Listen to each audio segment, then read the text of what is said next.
नमस्कार प्यारे बच्चों, एक बार फिर आपका हार्दिक स्वागत है हमारे YouTube प्लेटफॉर्म की जेम क्लासेज में। आज की क्लास में हम लेक्चर नंबर 5 प्रश्नावली 8.1 का क्वेश्चन नंबर 5 पढ़ने जा रहे हैं, जिसके अंदर हमने देखा है कि यदि सेक थीटा बराबर 13/12 हो तो त्रिकोणमिति के अन्य सभी अनुपात भी क्या करिए, ज्ञात कीजिए। तो आइए कैसे ज्ञात करेंगे। तो सबसे पहले आपको जो डायग्राम बना लेना है। डायग्राम के अंदर आपको क्या दे रखा है कि आपको थीटा दे रखा है, केवल आपको क्या दे रखा है, थीटा दे रखा है। तो कोई भी अगर ए बी सी दे रखा हो तो तब हम ए बी सी को मानते हैं, लेकिन यहाँ पर केवल आपको थीटा दे रखा है तो आप किसी भी संख्या को थीटा मान सकते हैं या किसी भी एंगल को थीटा मान सकते हैं। तो ये मैं क्या कर लूँगा, इस सी एंगल को क्या मान लूँगा, थीटा मान लूँगा। ठीक है। अब देखिए थीटा के सामने वाली भुजा कौन सी होती है, लंब होती है, परपेंडिकुलर होती है। ये आपके पास क्या होती है, कर्ण या आधार, मतलब हाइपोटेनिस होती है। ये आपके पास क्या होता है, आधार या क्या होता है, बेस। ठीक है।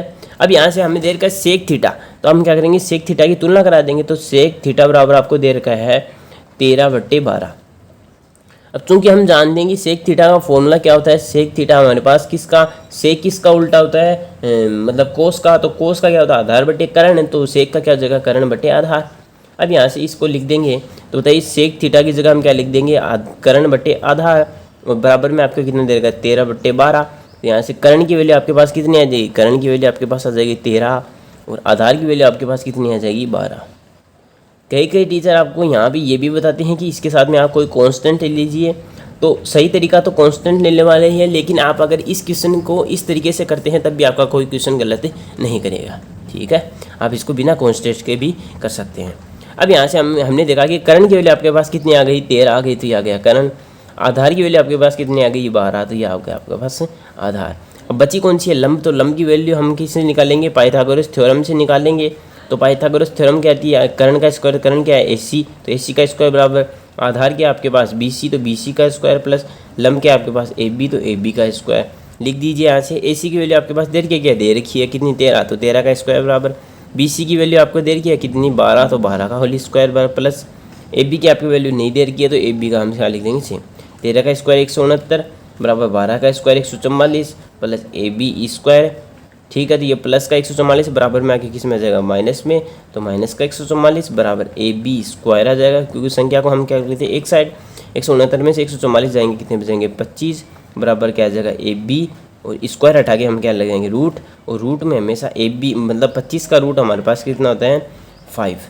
तो आपको क्या करना है कि 20 तक के तो रूट याद रख लेने हैं और 20 तक के स्क्वायर याद कर लेने हैं। ठीक है, ताकि आपके क्वेश्चन में कोई दिक्कत ना हो। यहाँ से हमने क्या निकाल ली, AB भी निकाल ली थी, हमारे पास कितना आएगा, 5 सेंटीमीटर। अब हम क्या रहे कि अन्य सभी त्रिकोणमिति अनुपात, अन्य कौन कौन से होते हैं। तो पहला हमारे पास बनता है sin A। ठीक है, दूसरा अपने पास कौन सा होता है, cos A। तीसरा अपने पास कौन सा होता है, tan A। चौथा अपने पास कौन सा होता है, मतलब A नहीं, थीटा, भाई इसमें A नहीं दे रखा, थीटा दे रखा, तो थीटा लिख दीजिए। चौथा अपने पास क्या दे रखा है, cot थीटा। पांचवा अपने पास सेक था, सेक तो दे रखा है, कौन सा निकालेंगे, कोसेक थीटा निकाल लीजिए। बताइए साइन थीटा की वैल्यू क्या आती है। तो साइन थीटा बराबर क्या होता है, लंब बटे कर्ण। तो साइन थीटा बराबर लंब हमारे पास कितना आता है, लंब हमारे पास है 5 सेंटीमीटर, बटे कर्ण अपने पास कितना है, कर्ण हमारे पास है 13 सेंटीमीटर। तो ये एक वैल्यू आ गई है, साइन थीटा की वैल्यू कितनी आ गई, 5/13।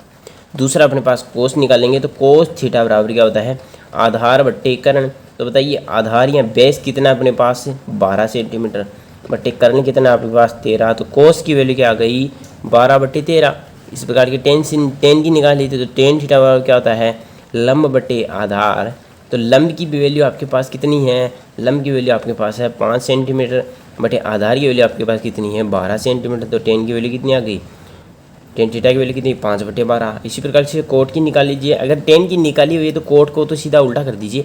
तो टेन को उल्टा करते ही तो कोट आ जाएगा, तो कोट कितना आ जाएगा, 12/5। इस प्रकार से अगर हम कोसेक निकालें तो कोसेक की अगर फॉर्मूला आपको याद नहीं है तो सीधा आप क्या कर सकते हो, साइन की वैल्यू को उल्टा कर दीजिए, कोसेक आ जाएगा। तो कोसेक क्या आ जाएगा, 13/5।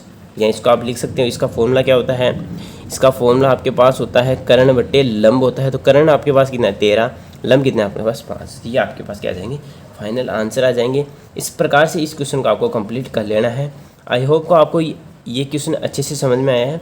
अगर आपको ये वीडियो या ये क्वेश्चन अच्छे से समझ में आया तो इस वीडियो को आपको ज़्यादा से ज़्यादा शेयर करना है, अपने दोस्तों के पास, और साथ में इस वीडियो को लाइक करना है। अगर आप इस चैनल में आज नए हो तो इस चैनल को आपको सब्सक्राइब भी करना है, और साथ में अगर आपने हमारी जो पीछे वाली क्लासें नहीं देखी थी उन क्लासों को भी देखना है, ताकि आपको अच्छे से समझ में आ जाए कि क्वेश्चन को किस प्रकार से हैंडल किया जाता है। ठीक है, ये क्वेश्चन हम यहीं पे समाप्त करते हैं। कल की क्लास में हम मिलेंगे लेक्चर नंबर 6 के साथ, क्वेश्चन नंबर 6 को देखेंगे। धन्यवाद। कल की क्लास मिलेंगे इसी दोस्तों के साथ। जय हिंद।